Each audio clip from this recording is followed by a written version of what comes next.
Velkommen. F24's 77 tankstationer lignede alle andre lavprisselskaber. Ingen flinke medarbejdere, ingen hapstocks, ingen personlighed, bare billig brændstof og vask. Ligesom alle de andre. Bortset fra de nye intelligente betalingsanlæg.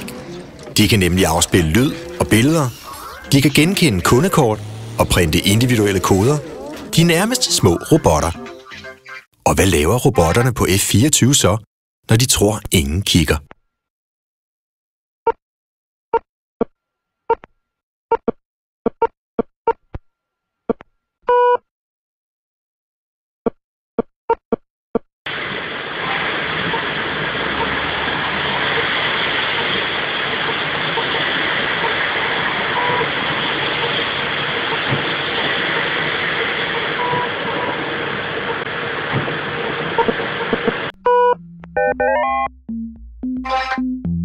Tak for i dag. Kør pænt.